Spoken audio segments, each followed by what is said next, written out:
back to this show from Teachers Talk Radio. You can catch up with all our shows by visiting our YouTube channel or by listening back at ttradio.org. Don't forget to like and subscribe to enjoy more live education conversation from TTR. We hope you enjoy this show. Outstanding and world-class vision and world-class this. I'm a real leadership geek, honestly. I've spent my whole career reading books and chatting to people. I just find the whole thing and the announcement, the way it's been announced, bizarre. If you could move away from a model where teachers are so intensely focused.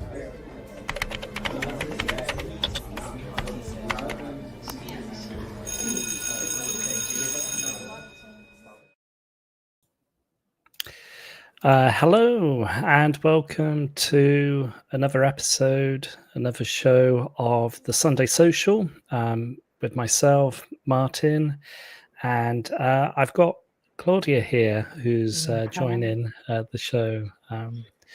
Thank you ever so much for joining today's show, Claudia. I'm really excited for it. Well, welcome. I suppose the biggest similarity that we've got here is that we're both working and living in South Korea, and yes. Many of the regular viewers of the show will probably know that my background and my insight and introduction into working and living in Korea. But how about yourself? What brought you here to the land of morning calm?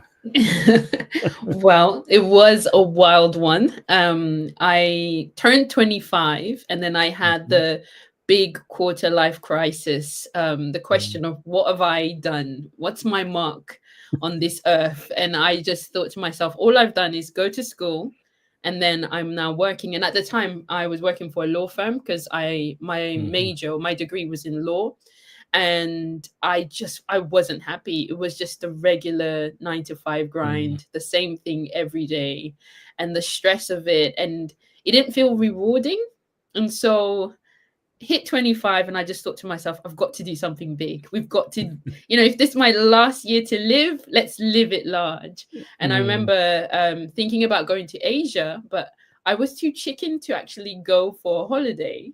So I thought instead I'll go for a year to teach because that makes a lot more sense. But in a nutshell, it was just really hard to go. Financially, it wasn't working out. And I tried to go with a few friends and it just wasn't working out. And so because of everything that was going on in my life at the time, I just said, you know what, let's just do it. Let's just apply. So I applied for EPIC and I came here in 2014.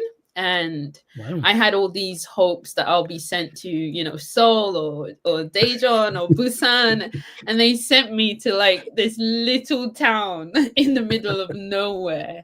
And literally that's how I came. And why I stayed, I don't know. And whereabouts did you start your teaching career in Korea? It was a town called Hwacheon, which is really very north, close to the borders, not as close as you can get, but it was pretty near. It's more of a soldier town, so there are more soldiers than there are civilians, and so we had wonderful things such as army festivals where army tanks would come out on the streets and just take over the town, and really small schools. Like in my school, the whole from year one, from nursery until year 6. So that's kindergarten to 6th grade. There was 27 children in total. Wow. And most of them were in kindergarten. So you can kind of imagine it was really like quiet, full of much older people than there were younger families. So it was a big shock to me. Quite a bit of a culture shock, I suppose, because for me personally, when I first arrived in Korea, this is going back to 2005, although I've been living in and out of Korea. My first time I arrived, it's now quite a big city, but it was a very small village at this time in Ansung, and I felt like I didn't see any other foreigners in this town. Yes. It was really remote, and I would be getting on the bus and going to work and that sort of thing. And it Yeah. was a huge culture shock for me when I first arrived. I suppose the same. Same exact thing. I mean, there were so few of us because we were with Epic. I think that was a nice thing about going with a big company, is that there are other people that are sent to your town or region. So we all lived in the same building. So when you would get into a taxi, you didn't even have to say your address. They would immediately say the school name because they knew where we all lived. And everywhere you walked, you couldn't really do anything dodgy because everyone would know who you are and where you work. And you're that teacher that works at that school, and you're like, yes, I am, you know. So Best behavior. it was such a culture shock because I didn't expect it, especially coming from London. And well, I had just come from Bristol because I was there for uni, but I did not expect to go to such a countryside. I mean, in the summer when I first arrived, I arrived in the summer, and my students were catching dragonflies for yeah. fun. Yeah. And I was like, what is like and we're making skipping ropes out of dried grass. And I was just like, have we gone back into time? It's really nice though to witness this, you know, and the kids playing in nature and getting involved with each other. I don't see it as much nowadays in Korea because it seems very well connected, and you know, with the internet and technologically, and you know, everything's very well. You know, I remember, you know, heading into Seoul, and I think this was before the SRT was created, and so there's like the KTX and the SRT is super rapid train. That's the official name for it. Makes sense.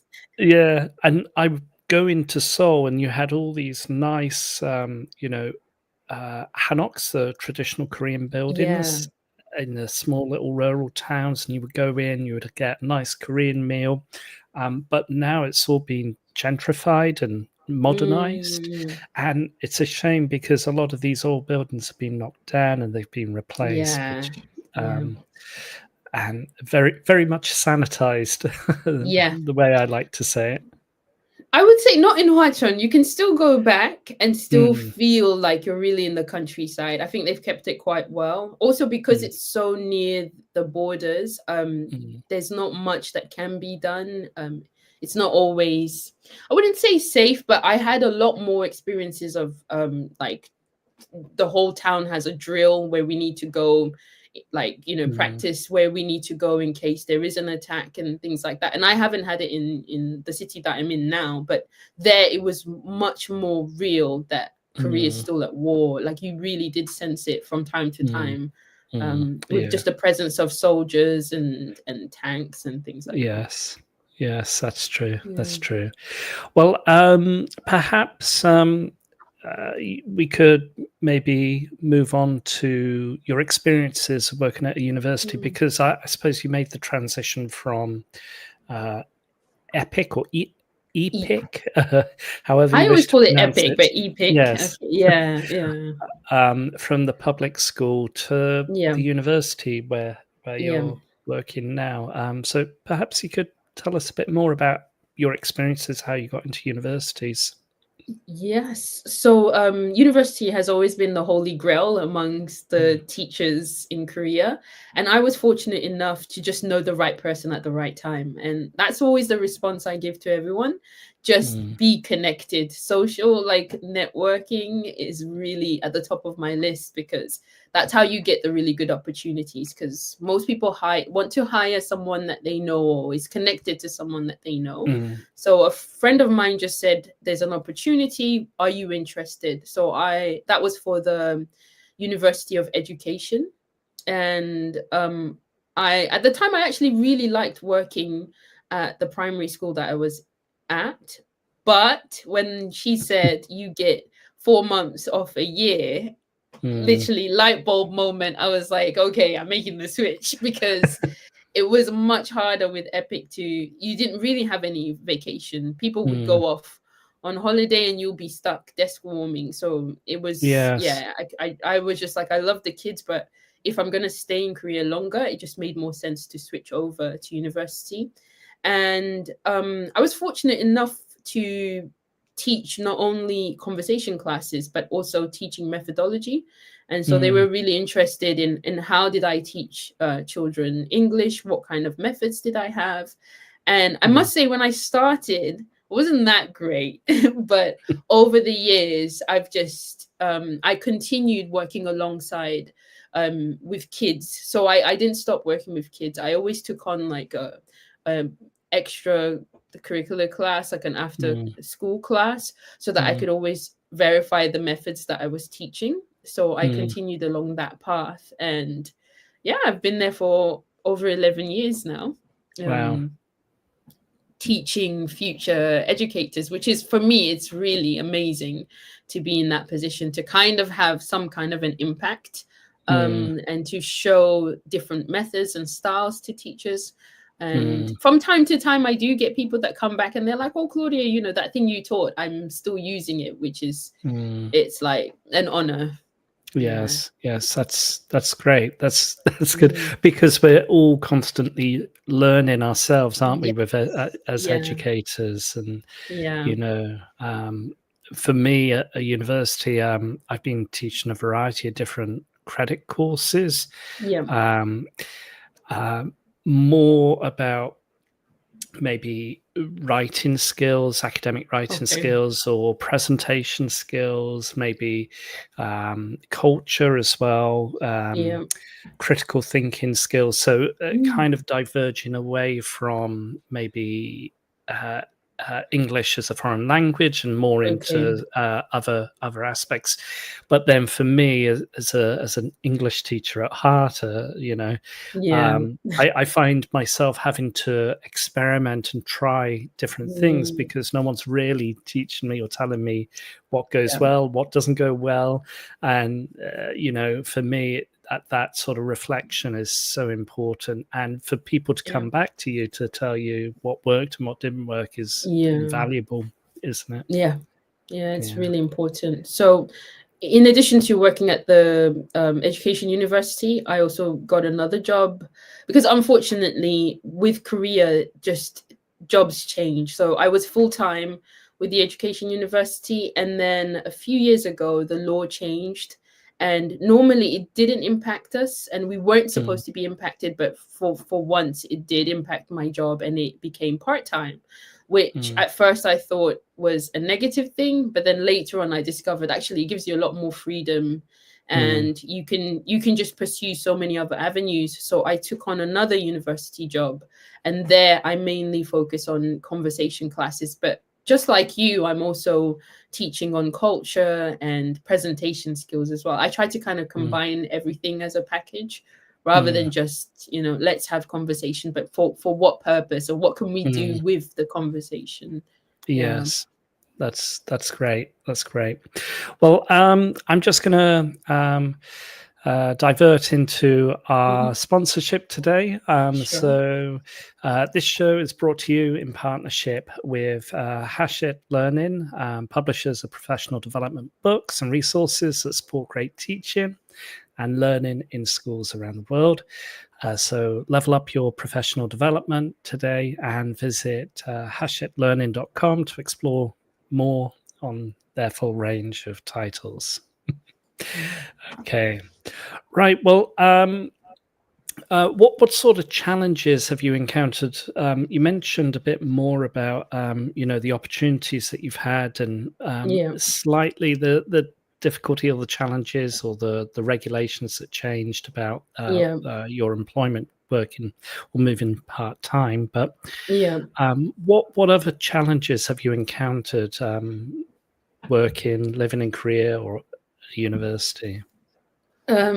Biggest challenge in English teaching is always interest. So my courses, even if they're credit courses, tend to be the classes that everybody just has to take, and they, you know, rarely have any interest in it. And so I have to spend the whole semester trying to make them believe that, yes, you do need this, and yes, it will be helpful. So it's just, building interest, making English matter beyond grades, and beyond just doing well so that you can go to the next stage. Like currently at one of the universities where I teach, students need to take it in order to graduate. And so, everybody just comes, but then during that time, I found that, sharing my culture, just getting them interested and caring, because sometimes it can be like dragging dead logs. You're just like, come on, if I'm here, let's just be here and be excited. And so it's finding ways to connect with students and of all ages, because, in a year, I could be working with kids in the 6th grade. I could be working with freshmen. I could be working with adults. I've also worked with parents. And so it's finding ways to connect and say, this actually does matter, even in your Korean context. I had a really great comment by one of my younger students. And she said to me, Claudia teacher, why are we studying English? Nobody in my school speaks English outside of this classroom. And she said, my parents don't speak. My teachers barely speak English. So why are we forced to see you? And, I like you, but why do we have to do this for 3 times a week? And I said, well, the generic answer, where, when you grow up and you go to university and, but at the time she was just like, she couldn't really understand, because she's not going to university the next year. She doesn't use English. And so again, I had to find ways to make it matter. And so we just built friendships. We built, we had experiences together. We cooked, we made stories, we danced, and all of those things helped to kind of bridge that gap. But I think by far that's been my biggest challenge. That, and probably my lack of Korean ability. The language barrier, which, I mean, I think I've done okay, because I've been here for as long as I've been with, my level is embarrassing. My mom always tells me, come on, you've been there long enough, it's time. And I'm like, yes, I know, I will. And so again, I do find I've seen the difference between a teacher who does speak Korean fluently, or to some extent, and the way they can connect with the students is amazing. So that I've always envied that, really. So I don't know about you, whether you do you ever instruct in Korean, or are you purely in English? Well, my context is international business school where I work at, and so for me, the lingua franca is English, but then I do have Koreans that join my classes, and one of the classes that I instruct is maybe business English, where I would say 4/5 are Korean language learners. But I've seen them transition from maybe they've just finished the Sunung and the university entrance exam, and they've come into the business school, but their English isn't of the ability yet where they can communicate effectively. And I've seen them come in at that level, but then they start to make improvements and develop and find their own voice, which is really great to see. And but then when I have challenges with students, Korean students in this regard, where they find they can't really communicate, or they can't really they find a struggle to say anything to an open-ended question which doesn't have any particular answer other than to engage them, or to get them to think critically, then I may use Korean to just say, come on, don't be too quiet, tell us what you think. So just these small times I would use it, but most of the time, 99% of the time, it's English for me. It's the same situation for me as well. Most of my students are Korean. This year, I think in my first year kind of general English class, I have one or two foreign students, and they're usually great. They're usually much more engaging. It's mostly my Korean students. I usually have a mixed level class and a lot more quieter students, or students that are quite reserved. And I think that's also partly cultural. Yes. Which I've had to adapt over the years and just be a bit more patient with, you know, answers. So I always say, guys, I'm not talking to the wall. I'm talking to human beings. I want to know your answer. And so I've had to get creative with getting them to give answers. So things like Padlet really helped. Kind of having everyone just share without, you know, the necessarily, you know, pressure of like saying it out loud and everybody hearing your voice, or using like Nearpod. Sometimes I use it to just get everybody to just comment or answer an open-ended question. That's also helped quite a lot as well. That's interesting. So Padlet is the application where students can just come in and just post things, or post things. So you can post a discussion or a question, and then everyone can post. They can either write or share a picture or video, and so and you see it, like you can all see it as they're posting. That's what I find quite engaging. I've used it previously with universities in Korea and back in the UK when I was working there, particularly for international students where they haven't had that opportunity to, you know, interact maybe remotely through Padlet. But the other application you mentioned was Nearpod. Is that right? Yeah, Nearpod. Yes. What is Nearpod? It's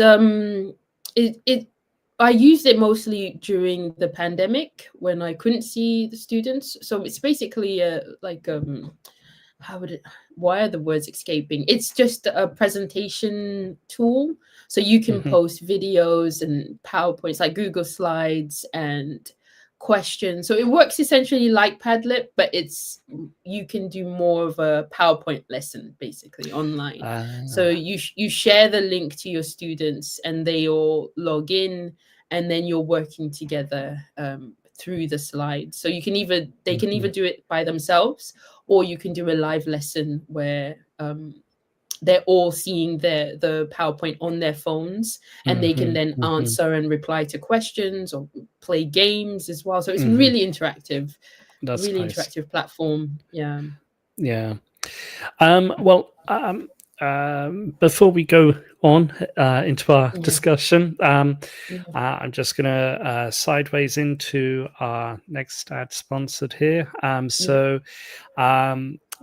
The BET Show, BETT Show, join BET for the biggest week in education from the 21st to the 23rd of January 2026 in the XL London, with immersive workshops, thought-provoking speakers, hundreds of hours of CPT accredited content, cutting-edge technology, and unrivaled networking. There's no opportunity quite like it for educators. So get your free ticket today by visiting uk.betshow.com. Bet, B-E-T-T, uk.bettshow.com. Okay. Thank you very much for your patience, Claudia. No problem.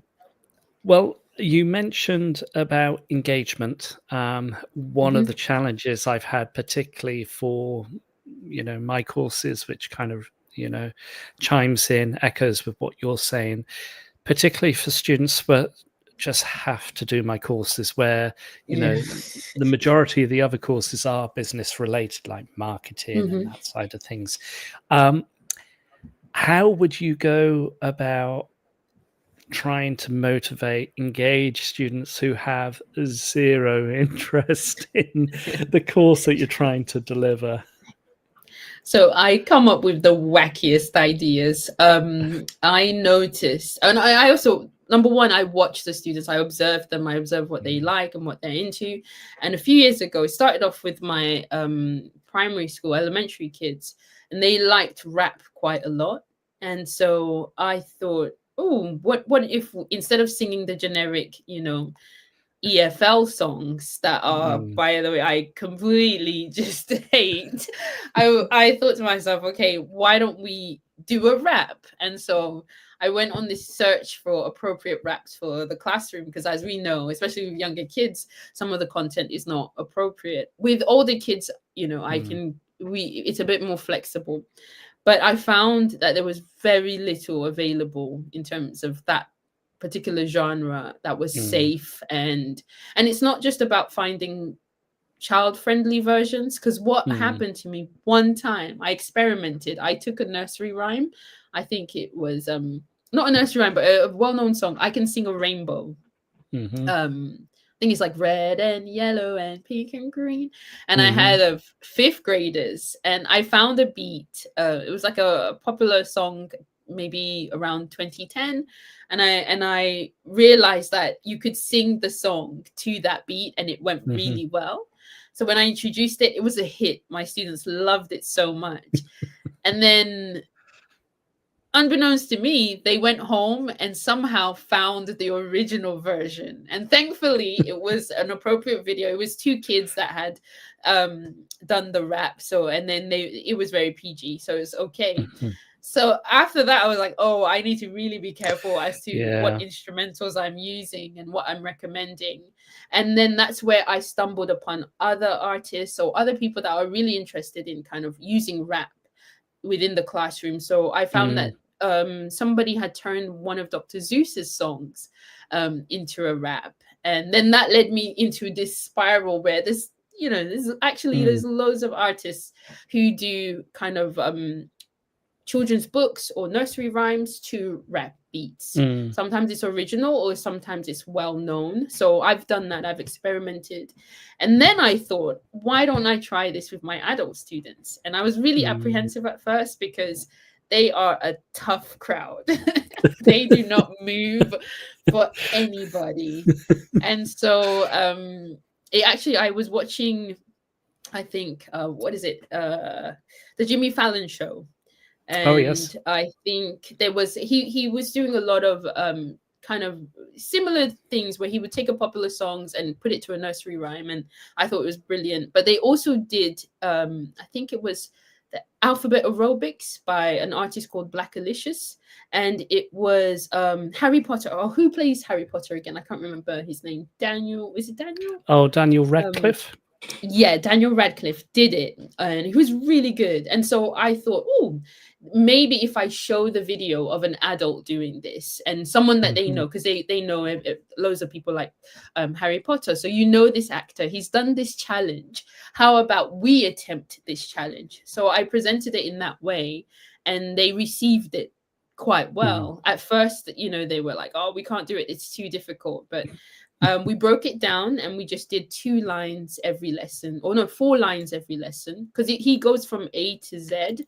But I just broke it down really slowly, and we did it. And after a few weeks, they could go from, the beginning to the end. And so they were like, oh, we can do this. And I was like, oh, you can do this. Great. And so that started that, journey of introducing more raps and more songs. And so that's now become the way that I start my lessons. I always have a song or a rap at the beginning of class, and it's just a way to motivate them, because once they laugh, they relax, and once they're relaxed, they're a lot more welcoming to the other crazy stuff that I'll ask them to do. So it's quite fun. So in doing that at home, I drive my husband crazy because I'm always remixing nursery rhymes, because I also realize if I do the very popular raps, sometimes they're very difficult, and then that can put off a lot of students, because again, I'm working with mixed levels and not everyone is capable of doing the faster, wordier raps. So I also love using nursery rhymes, but if by changing the beat, it makes them a lot more appropriate to the adults, and they're a lot more welcoming of them. So I'm always at home, remixing stuff and then saying to my husband, listen to this, is it good? Give me your opinion. And then I go and I try it with my students. And most times it works. Other times I've had to, say, okay, this one wasn't great. But you've got to try these things, I suppose, haven't you? Yeah. Yeah. And it's been really, really great. My favorite part of doing raps is always at the end when the students can actually do it themselves. And then it's like, oh, it wasn't as hard as you thought at first, because they always think, oh, it's too difficult. But then, we get over that and they're like, wow, that was actually quite good. And then they sing it back to me every now and then. Yeah. I do remember I haven't done any forms of singing or performance in the adult classroom, but I do recall a time when I was teaching either young learners, whether it was in the UK or in South Korea at a hagwon, and it was just that rite of passage, wasn't it, that you have to go through and sing songs and let and it does engage the learners, and trying to find songs which were more suited for the topic at hand. So if it was about colors, like the rainbow song you mentioned, or that sort of thing, it was very interesting. And I don't know, I would feel very apprehensive about going in to teach adult learners, or not teach them, but to engage them a song. I would feel so embarrassed myself. Yeah.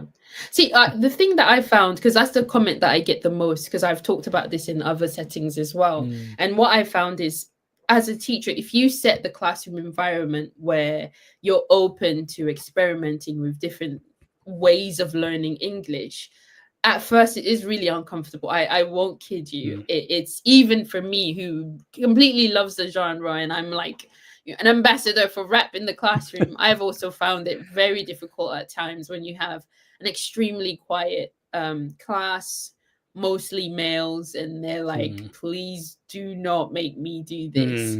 But I always explain to them, okay, look at the benefits of being able to sing. One, we're working with our diaphragm, where that's the power of our voice, which will help us when we present. We know where the power is coming from. Two, we're warming up, because the mouth it's a muscle. The tongue is a muscle that we have to stretch and work before we can actually engage. And I talk about my own personal experiences with learning Korean, how I just get, I don't know if you can call it speaker's fatigue, just a short conversation in Korean. Afterwards, I'm exhausted. I need, half an hour of silence or not doing anything just to recover.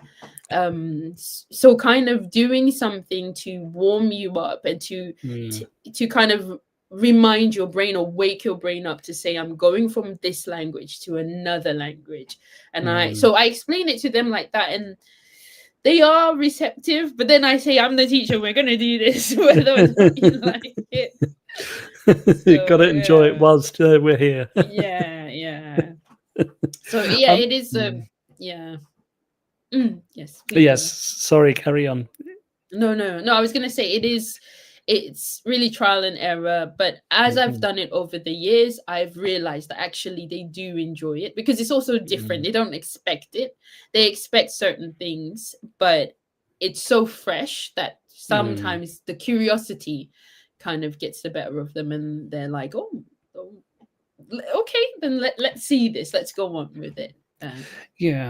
I suppose we have to try wacky things, different things, because if we have students who have, like adult learners, they've come into multiple classes in the past, haven't they? Or I would assume to learn English, whether it was in public school or a hagwon in Korea, or, that side of things. And they're going into yet another classroom, and it's like, do we have to speak English again? Do we have to try and learn?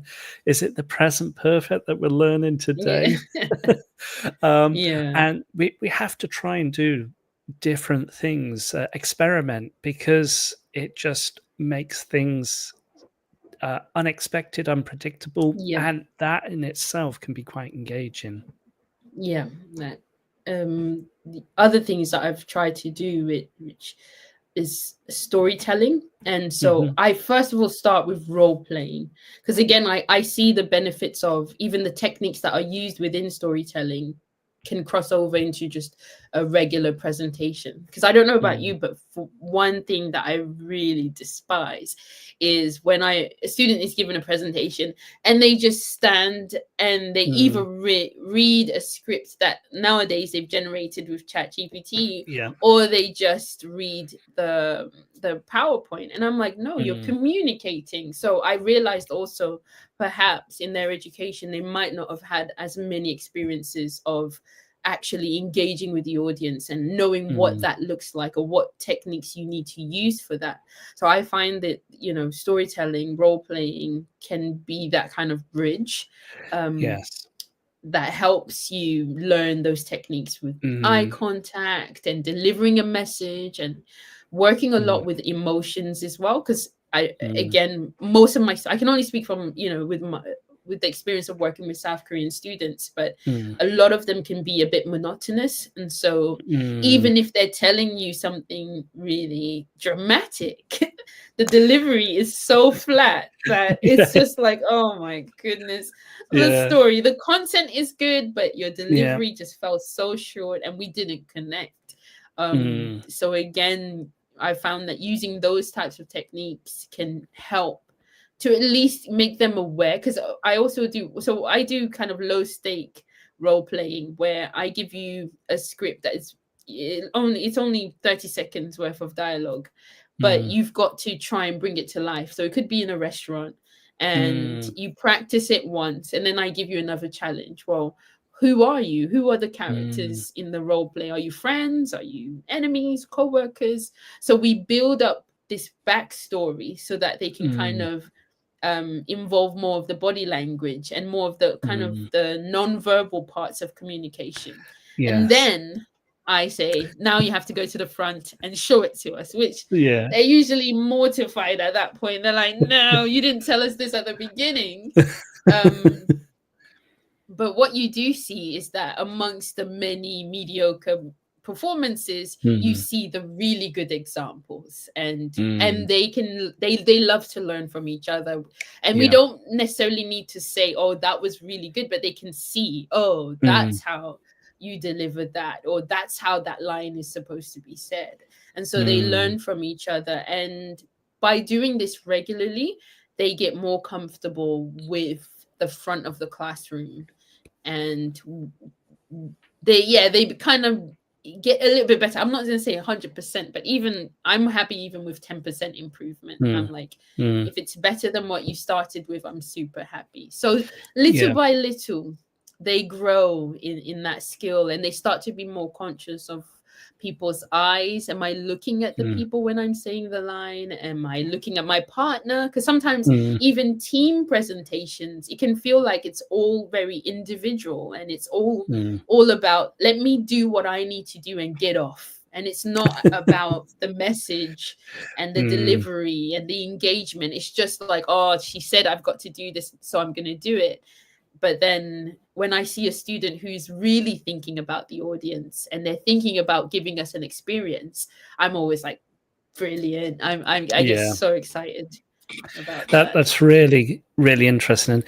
I teach a presentation class, and one of the difficulties I had right at the beginning, like you mentioned, was that, you know, and it's nice to be able to have a variety of different students from different you know, countries, maybe the Western European countries or South American countries, they would be quite comfortable at delivering a presentation on whatever the topic I recommended. And then you had the Korean students who would rehearse and you know, by heart this line, this you know, the script, and then deliver it without any eye contact, or they may be reading their script on their phone.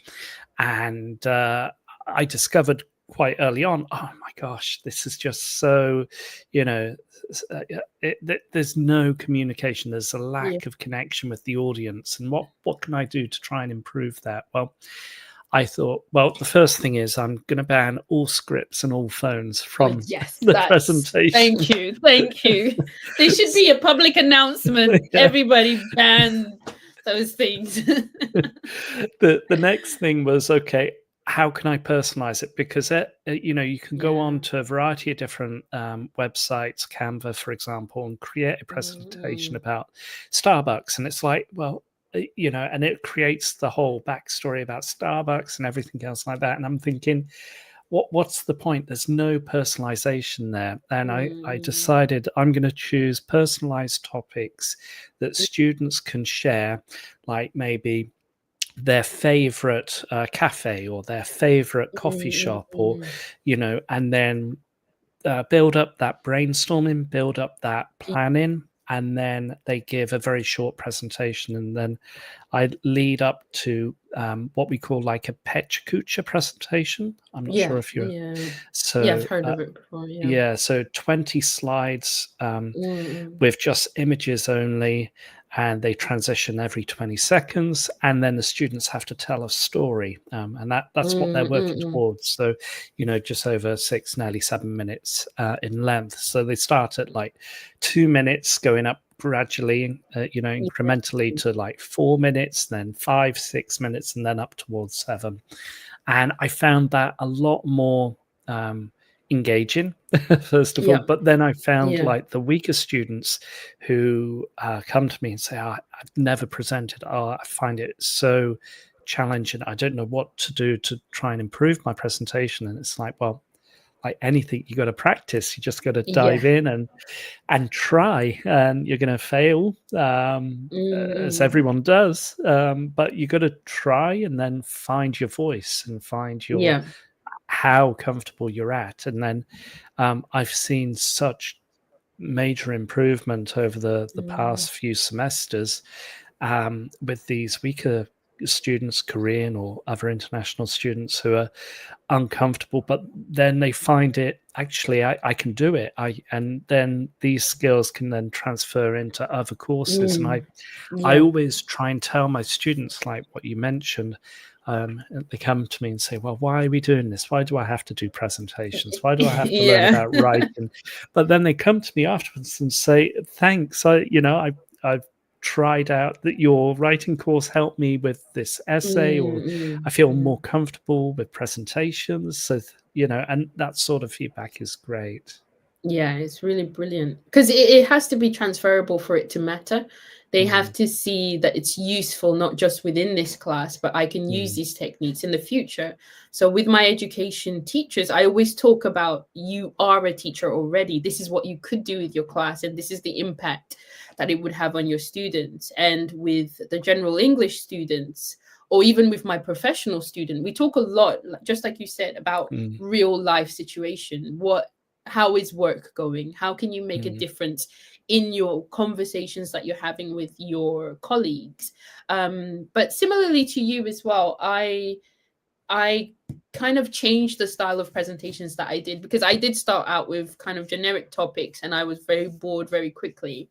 And then I remembered I really enjoy watching Dragon's Den, which is I can't remember what's the American version of it. It's got 2 names, right? It's but it's just a pitching pitch. I don't know. Yeah, something like that. It's like a pitching a product. So it's 3 to 4 minutes long, and they've got to pitch, and I chose noodles. So kind of instant noodles. You've got to pitch an original instant noodle flavor. And they've got to go a step further and actually make it so that we can taste it in class.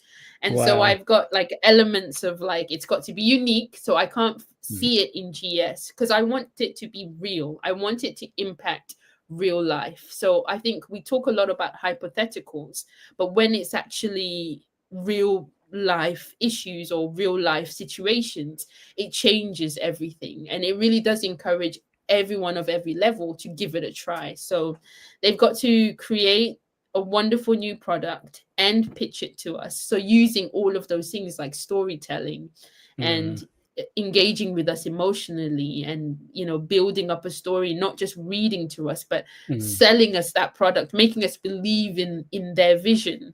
And I've had some crazy combinations, and some crazy names. So they've got to come up with a company name as well as a product name. And last year, I didn't do it this year, but last year I had one of the best flavors I've ever had. And I questioned whether they actually made it up, or whether this was something they stole from somewhere. Because it was, they kind of used crispy, like the snack, dried noodles, which are crispy, covered in chocolate with little bits of like orange zest. It was just the wackiest combination, but it was so tasty, and they delivered it brilliantly.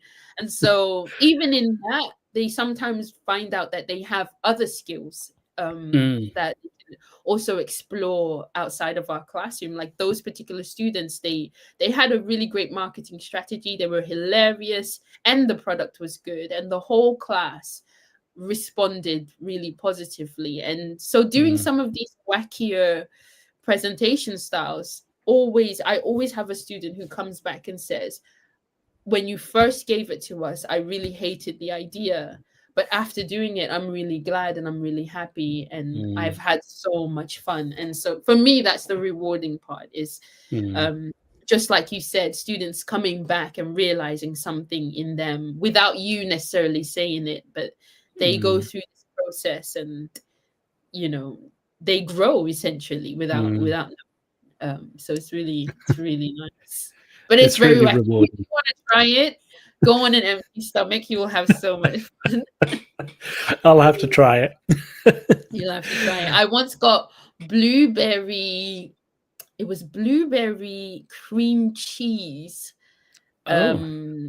noodles, which was not the best. It was not the best. It was cold and lumpy and just yeah. Wow. Right. Well, I'm just going to segue into our next sponsorship for today's show. And this is Teachers Talk Connect 2026. So, teachers, Teacher Talk Connect is back, our annual CPD and networking extravaganza. Join the TTR, Teacher Talk Radio team, on Saturday, the 14th of March in Manchester. Tickets are free.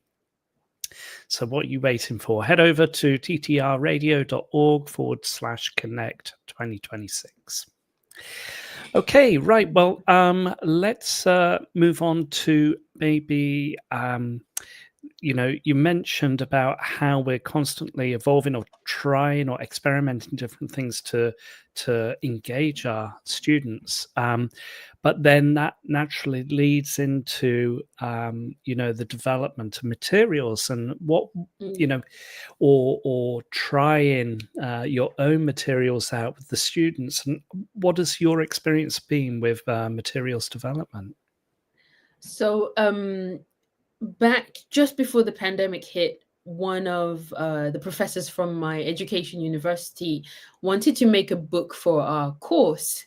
And so she pitched the idea to me. She would do the theory stuff, and I would focus on the kind of practical activities that students can do. And I was petrified. I'd never written a book. I mean, I'm known for kind of coming up with these weird ideas, which I guess she had, seen over the years. And so she was interested in what I did. But it was such a huge project, and we had such a tight deadline, and then the pandemic hit, and that was crazy in itself. But that gave me a taste of really creating materials specific to the types of students that I work with. So I found that there are a lot of materials out there, but sometimes they're not really focusing on, non-native speakers, or in my situation at the education universities, non-native teachers. So they themselves are struggling with English. And so some of the textbooks, even just the sentences that are used are really difficult to understand. They've got to first translate the sentence, understand what the sentence is before they can even kind of get to grips with the techniques or the advices. So I started to work on a book project for that. But whilst simultaneously I was working with kids, and again I realized the same thing, this idea of there's not I didn't find books that really cater to Korean learners of English. So English books that are focused on Korean kids who are learning them. So that made me curious as to, well, could we create something? And I was teaching phonics at the time, and a lot of my students had struggles with just remembering words. And so I kind of, with their help, I kind of came up with this idea to create a bilingual ABC book where each letter will be represented by a Korean dish. So it was, I was trying to kind of address kind of the mental overload. I didn't want them to look at a book and they have to first of all learn the food word and the letter word and the pronunciation. So it's just like there's a lot that goes on in their little heads. So I was like, okay, if we have something that's familiar, that might be able to help them to see the sound. But it's so difficult to do an ABC book on Korean food, as I found out, because a lot of the foods, number one, some of the letters didn't exist. So we kind of cut corners. So with X, we had to use xylitol, which is a flavor enhancer. So it's like, it's not a dish, but at the same time, my students know xylitol because it's a gum that's very popular. So yes, I know the gum. Yeah. And then Z, there's no dish that starts with Z. In fact, there's no sound in Korean that starts with Z. Yes. So I initially was going to go with zucchini, but that's what I also, I shared the ideas with other teachers and professors, and they were so strong on the fact that ahobak is not the same. It's not the zucchini that I know. And so they were like, no, you cannot represent that. And I also wanted to use jjajangmyeon for the letter J, and everybody was like, that's not a Korean dish.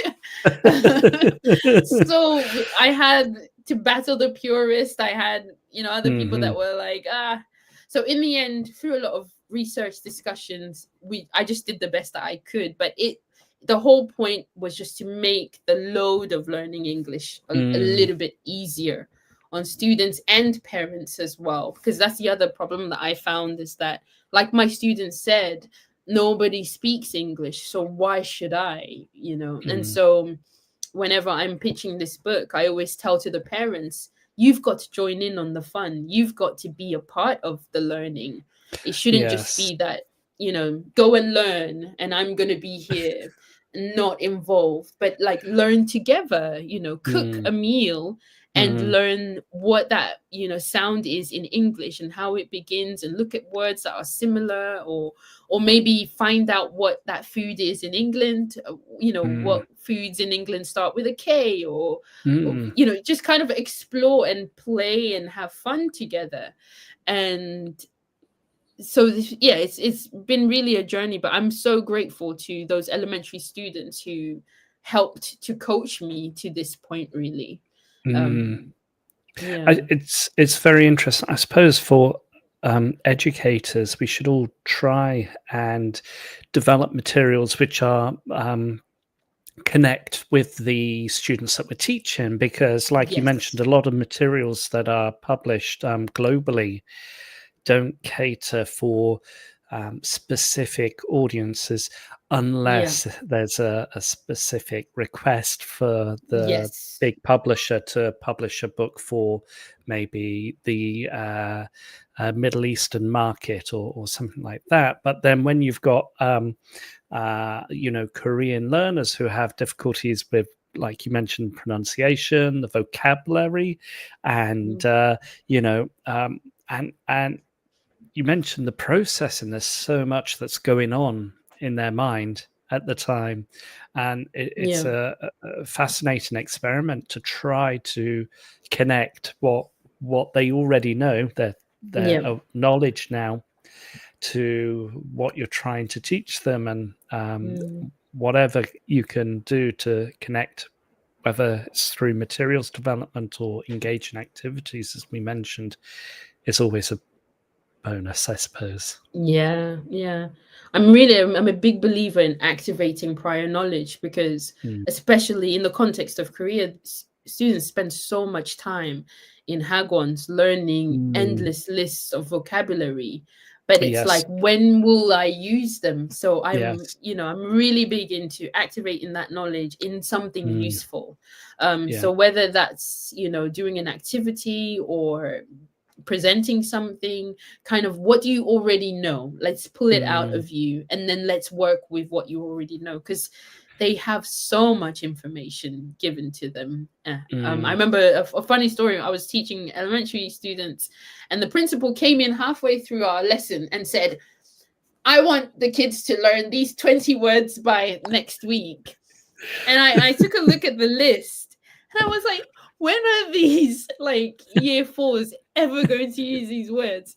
Like, these are for adults. And I think he was just reading maybe a book. He saw a list of words, and he was just like, right, that's it. They've got to know these words. And it was just the disconnect between what we were actually learning, their age and their interest wasn't there. And I found that to be really disheartening. And so I've through experiences like that, it's made me really, really passionate about making English enjoyable and fun and relevant to the people that I'm teaching. And so that's the reason why I really try my best to introduce new ways.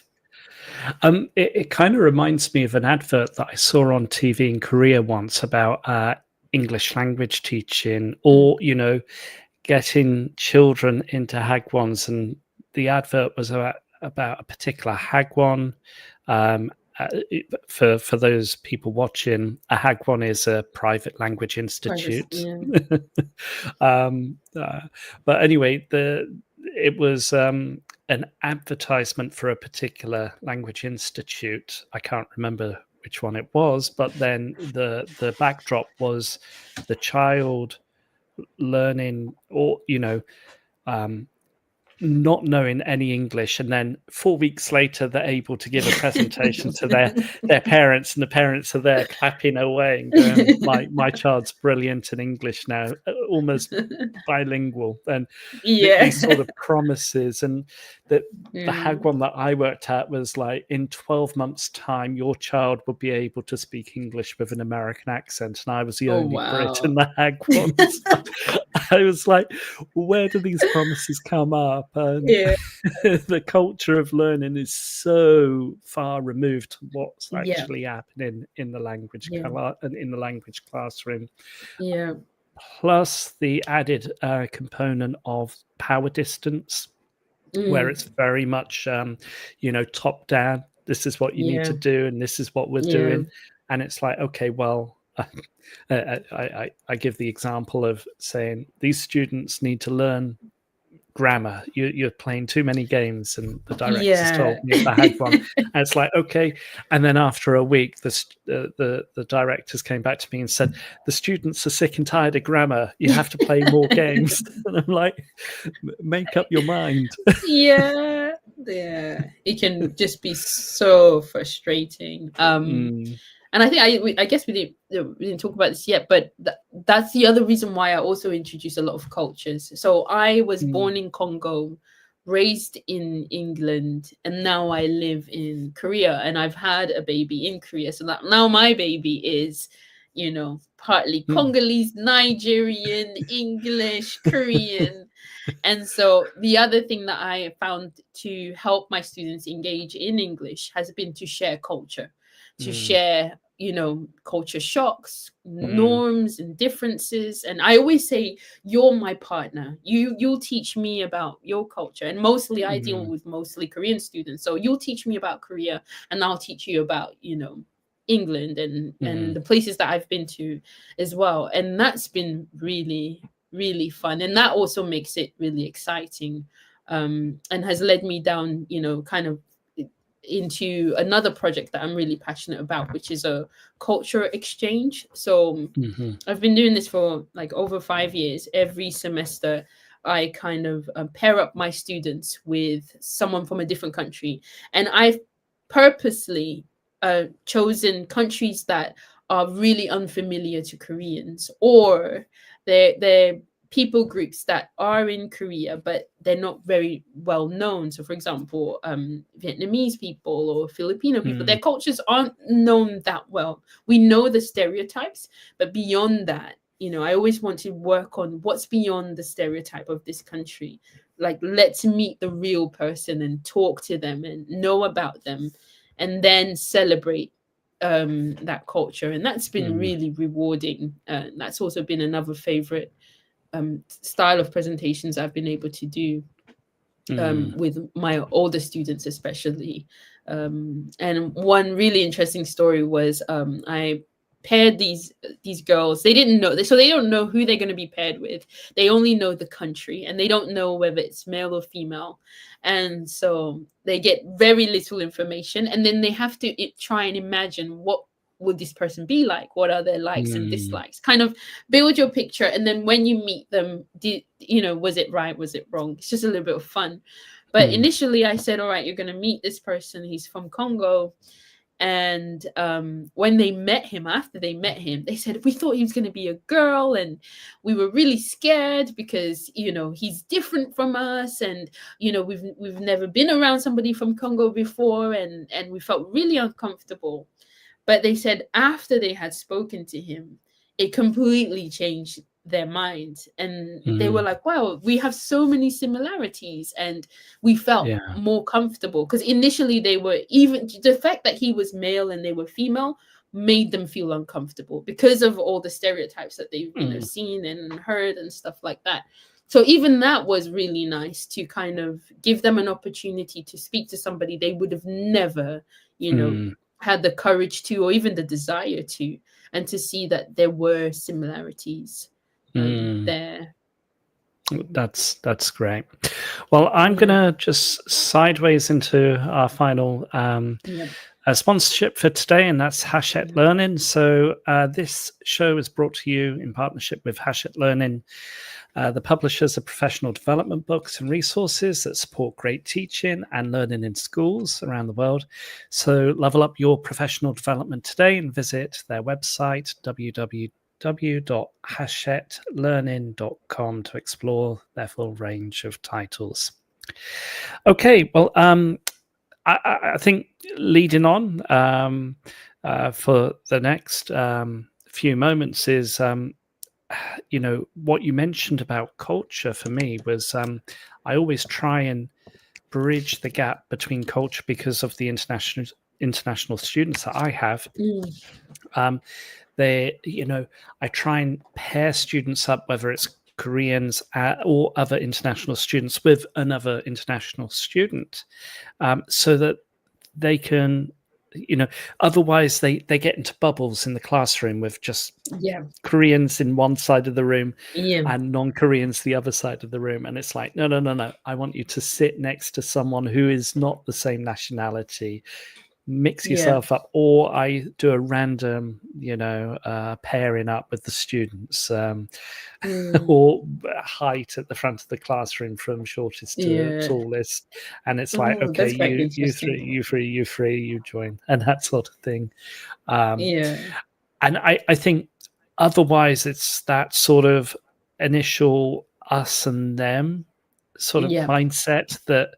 I don't want to stereotype Koreans, but they have a greater habit of just pairing up with their own sort of nationality, rather than, going, right, I'm going to try and chat to someone that I don't know, or who appears non-Korean to me. And I think that's important to try and develop that confidence. And again, we've mentioned about confidence in the classroom, or student confidence. And by the end of the semester, once students feel comfortable, it's in my setting, then they feel they have a chance to develop their voice. And I recall 2 Chinese students that came to see me, and they said they want to improve their speaking skills. They can't communicate, or they feel very reticent. They don't say much. And I said, okay, well, come with me. And I just took them into the office next door, and there were all these international students there. And I said, right, one of you just join them and just have a chat to them. Is that all right, everybody? And they said, yeah, all right, sit down. And then they were just chatting to her. And it's like, that mental fatigue was like starting to come out. And it's like, oh my God, this is English. And I said, the other student, come with me. Let's have a quick chat. And then I just swapped them around. And I think it's so important for students to discover that they have a chance to share what's unique about them, because that's important. That's the first thing that we share. Like, you know, who are you? What's your name? Where are you from? Etc. Etc. Out of that natural curiosity, and it's great to see that sort of confidence build up. It's just really nice. I think also the other thing that they learn, a lot of my students, because mostly Korean, always feel like their English is not good enough because they don't have perfect grammatical sentences. And it's experiences like this of talking to international people that make them realize, actually, I just strung a couple of words and the other person actually understood me. I said, you know, hi, I'm blah, blah. Do you live in Korea? Do you like kimchi? And they were like, yes, I love it. And it's just like a very basic conversation, but they shared something and the other person understood them. I think it's really important that our students experience being understood by someone else, or not being understood and overcoming that challenge. Because when somebody says, what did you say? Or sorry, that can break you apart. I know it all too well. In Korea, when somebody's like "Monago," and I'm like, mayday, mayday, you know, what do I do now? And they need to go through that experience of, you know, what do I do when someone doesn't understand me? Do I stop talking, or do I say it again, or do I use my phone? And so I love putting them in situations where they've got to survive and they've got to experience the mental fatigue so that they know what to do next, or, you know, they've got to learn phrases that, you know, help them kind of buy some time. So we always learn, oh, I'm really sorry, could you say that one more time? Or I'm really sorry, could you just give me a minute? Because that's real life, and that's real life. You know, that's what happens in a real conversation. So you need time sometimes. You do, and you learn a lot more from that, don't you? From those situations where, you know, like you said, those little interactions that I have with the Koreans, or the Korean, with Korean, the Korean people, students, Korean students, or just the general public outside.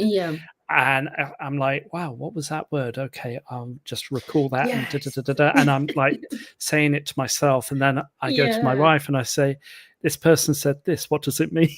And she said, like, oh, it means that. And I was like, all right, okay, that makes sense. So, and then you start to process and understand more. And for our students, they have to go through this process of like, what did they say? How did they say that? And the culture, the language is so different, so far removed. You know, even English and Korean, it's such a different culture, such a different language. It can be really difficult. So I worked with a bunch of soldiers before, where I did this activity where you listen to each other's stories and then you've got to repeat back what the other person has said. And so sometimes when there are mistakes, you know, I always have someone who is more capable in English. Once they want to jump in and explain everything in Korean, and I'm like, no. Let the person who is struggling to explain their story say it again. So we're like, okay, maybe the words you said were not clear. What else can you say? Or look at the person, maybe use your body language a little bit more. So without using a translator or having someone else speaking Korean for you, tell the person your message. Try and use whatever you have to get your message across. And I do this as well when students come to me to ask me a question. Sometimes they come with their phone, or they come with another partner who is a bit better in English, and then they're like, oh, tell the teacher. And I'm like, no, you try first. Let's try and see if we can understand each other. And I feel like that process, it does build their confidence, because they realize, oh, I can actually say it. I've got some words, and I always tell them, you wouldn't reach this stage, especially at university, if you didn't have anything in English. True. You must That's have true. something inside of you in order to reach this. It might not be as high as other people, but you've got enough. And so I think it is about creating situations where they can experience authentic conversation issues, and they can be given techniques to overcome them. So unfortunately for me, I don't always have access to a lot of foreign students.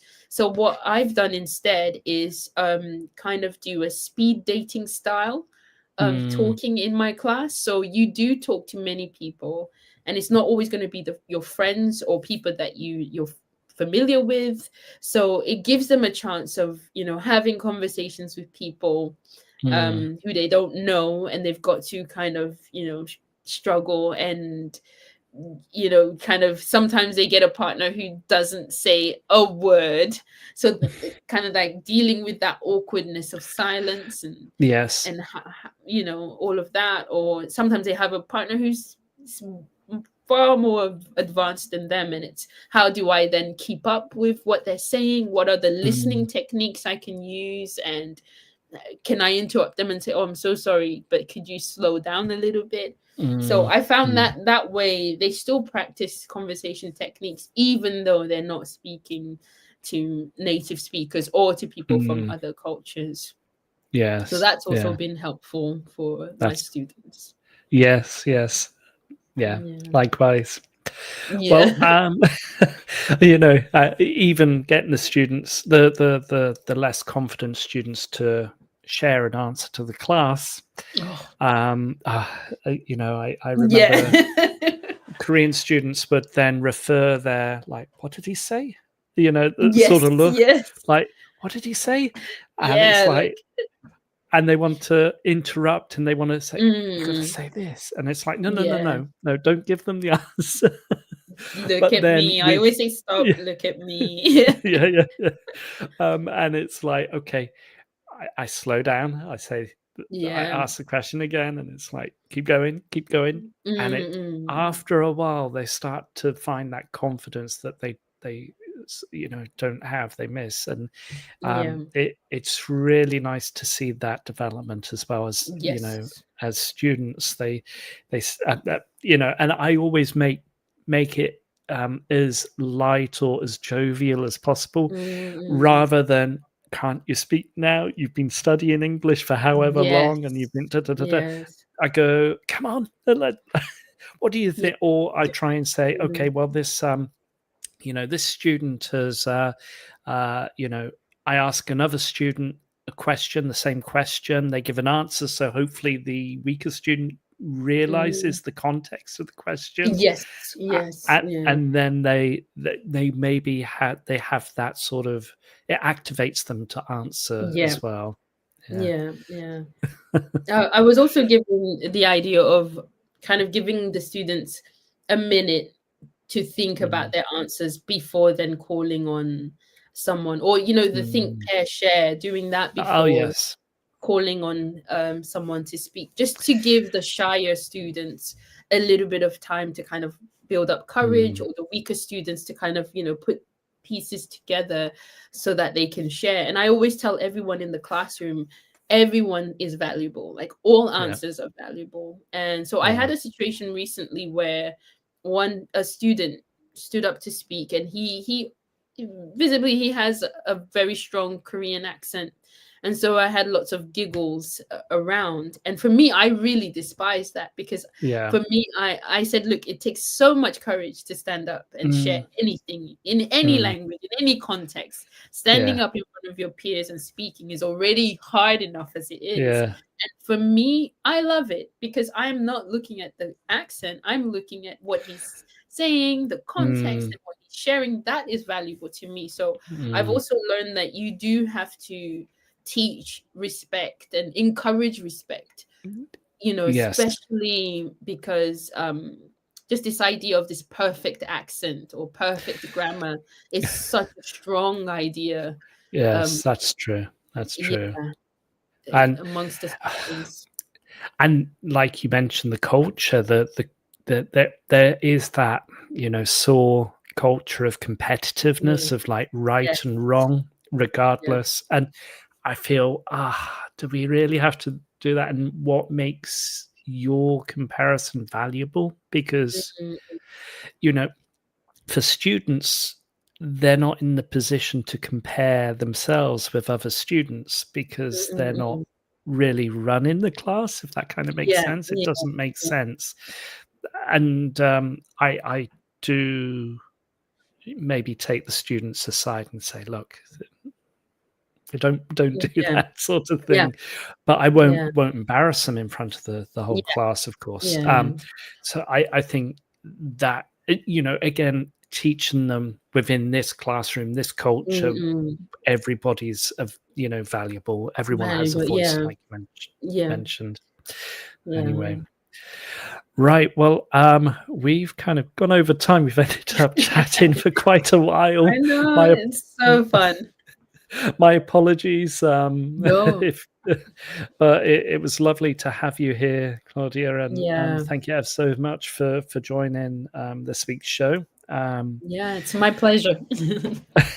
It's really interesting to learn a bit more about your context of teaching, particularly at a university here in South Korea, and for me, and to share our ideas together.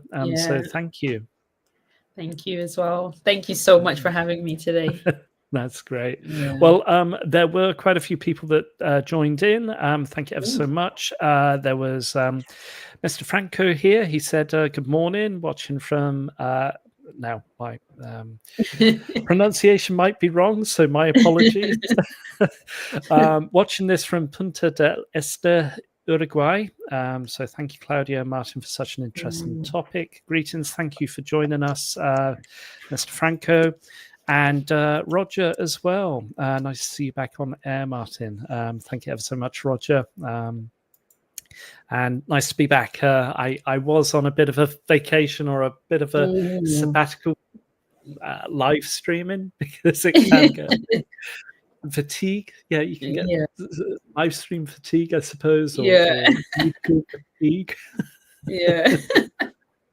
But thank you ever so much again, Claudia, and hopefully we can do another live stream in the future. It was great to have you here. Sounds great. Thank you so much, everyone. I really enjoyed it. All right. Well, thank you ever so much, everybody. I hope you have a wonderful week wherever you are, week ahead, and join us in a fortnight's time with the next Sunday Social. So take care, everybody. Stay safe. Bye-bye. Outstanding and world-class vision and world-class this. I'm a real leadership geek, honestly. I've spent my whole career reading books and chatting to people. I just find the whole thing and the announcement, the way it's been announced, bizarre. If you could move away from a model where teachers are so intensely focused.